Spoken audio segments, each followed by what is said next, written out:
Joining me now is Nii Akutteh. He's the executive director of the African Immigrant Caucus here in Washington. You know, there were these reports about the Kenyan election official disappeared, tortured, murdered leading up to this election. Of course, as Jane alluded to, 10 years ago, we had so much violence.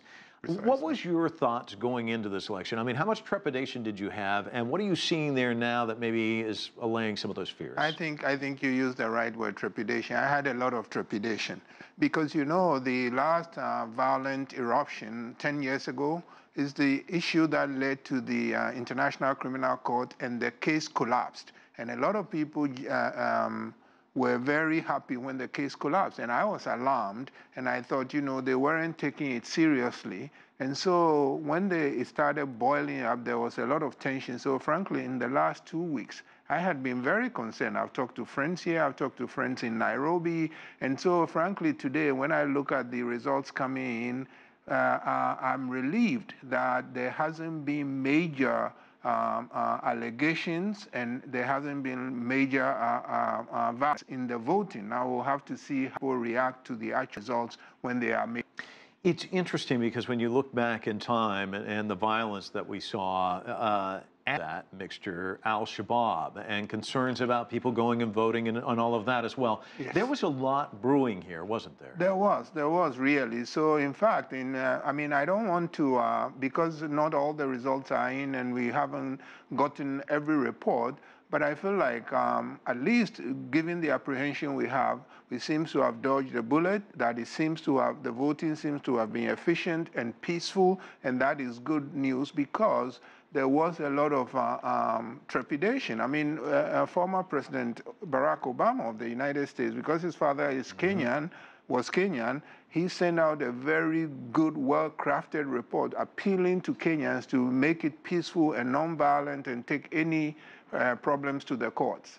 It's interesting, an international election observer says that Kenyans are voting with enthusiasm. The process is going well. We heard from former U.S. Secretary of State John Kerry, another election observer. He said he was inspired watching democracy in action in Kenya.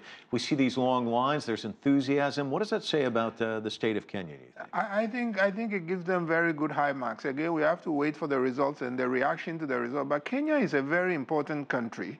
It has the 5th largest economy in Africa. It exports more black tea than any other country in the world, and there are a hub of, it's the regional hub for a lot of investors. So it is a major country, and if it has turned its back on electoral violence and is doing peaceful, enthusiastic voting, that will be very good news for the country. It will be very good news for the region. It will be good for Africa. And as you mentioned, of course, they are on the border with Somalia, and you have Al-Shabaab, and they have been involved. So they have been victims of terrorism too. So if in the midst of all that, they can hold clean, fair elections enthusiastically without any violence and with the results accepted, it will be a great mark for them. Give me your sense of what the issues were that really resonated this time around. I know corruption was talked about, obviously security concerns with Al-Shabaab, but what are the things you think got Kenyans to line up today in very long lines to vote? One of the major issues is jobs, especially for young people. You know, Kenya, there were almost 20 million registered voters. Over half of them were below the age of 35, are below the age of 35, and the youth, under President Kenyatta, the economy has actually done pretty well, 5.7% growth.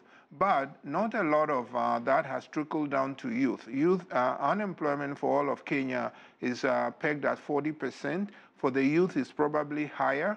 And therefore, youth and their lack of economic opportunity had been a key issue, in addition to the corruption. And of course, there are always regional and ethnic tensions as to who is being cheated and who's being excluded.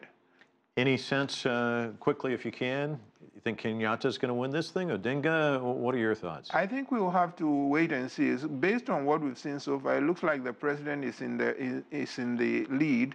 But the Kenyan, how they judge who has won, it's not just that you must get more than 50%.